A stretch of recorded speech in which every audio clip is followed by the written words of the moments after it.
And there goes our last video. And in this one, we will be discussing Amélie Nothomb and her 10th novel, Cosmétique de l'ennemi. So Cosmétique de l'ennemi is not really a novel where we see the debates between philosophy and religion jump to our face. It's there. It's part of the conversation that the main character Jérôme is having with this stranger that comes to sit next to him in an airport during a flight delay. So in a waiting room of an airport where he's trapped because he's past security, but he's not in the plane yet. I mean, we've all been, we remember at least being in those situations where we're stuck in some kind of waiting room in an airport.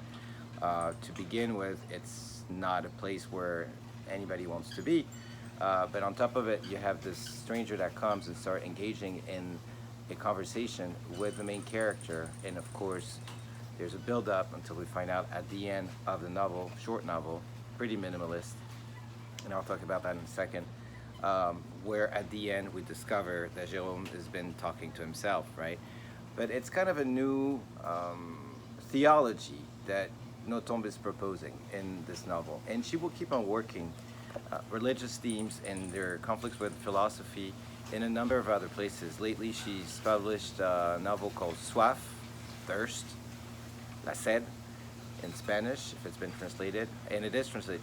She's translated in English and Spanish. As soon as one of her novel comes out, she's one of the best-selling authors in French language in the past 20 years. For the past 20 years, she's been. So we have here already the beginning of our mission to discuss the impact of religion and religious past, the heritage of Catholicism in people's daily life, right? Whether we want it or not, it's part of our collective unconscious. And here we see how the stranger, Textor Texel, right, the Dutch stranger, is a Jansenist. So out of nowhere, he's a reader of Blaise Pascal, admires Jansenism, talks about predestination. So we have all this 17th century theology come into the picture and be part of that internal debate that the main character is having with this invented character in his mind. And why Jansenism? Jansenism disappeared at the end of the 18th century. To this day, there hasn't been a revival of Jansenism. The headquarters of Jansenism in Paris disappeared. There's still apparently a few buildings, but it used to be a very, very large structure. So we're talking about a theology that has disappeared. It's not even active in the current church anymore. There's also a mention to Spinoza, right? At some point, it's here on page 98, there's an opposition between Spinoza and the Jansenists. So interestingly enough, the conflict that Jérôme is having with Textor echoes or is being reflected in a theological debate, again from the 17th century, between Jansenism and Spinoza. So interesting mention. But the claim is very much influenced by earlier works that we've read. You probably have recognized the influence of Georges Bataille, right, in the writing style, although it's not as erotic or even pornographic as what you would have in the Story of the Eye.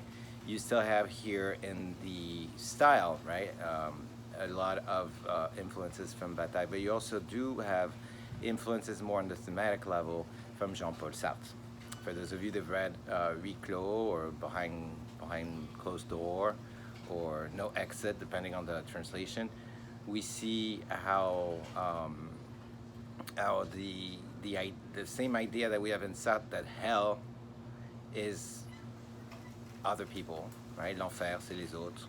Here we have a stronger claim where hell is yourself, right? Hell is contained within yourself, and everybody has in themselves the enemy. The enemy is not external, it's not the devil, it's not hell, or everything that the church has been claiming for centuries, but rather it does exist in the form of an internal enemy, right?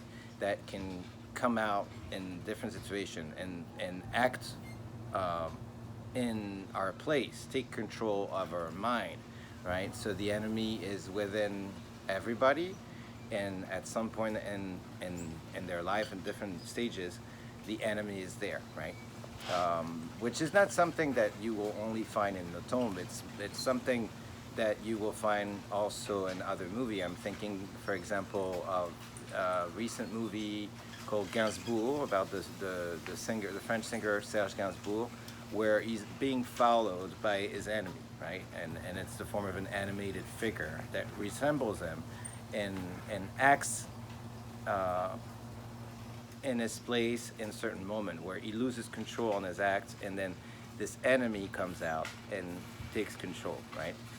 You can also think about earlier works as we had in British literature, Stevenson's Dr. Jekyll and Mr. Hyde, right? Which is mentioned in here, by the way. So it's not my, my comparison. It is something that Nothomb is aware of. She's mentioning it at some point, right? The idea that the enemy is within oneself and not external. So anyway, I look forward to see everybody for our last class today at 5, from 5 to 7. And since it is our last class, I think for the last half hour, maybe, once we're done with everybody's presentations, I think we should allow ourselves to have a little drink. So if you have, one of your favorite drink around, or it could be tea or coffee or whatever, for those of you that do not drink alcohol. But I think that we should have a final toast to a great semester. It's been a real pleasure, and for me to give this class. It was a class I wanted to give for a long time. Obviously, a first edition is never perfect.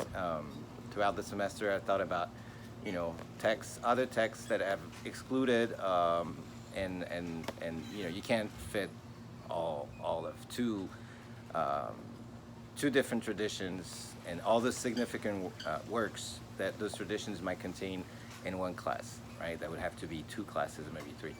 So anyway, thank you so much for your participation, your great work, your presentations.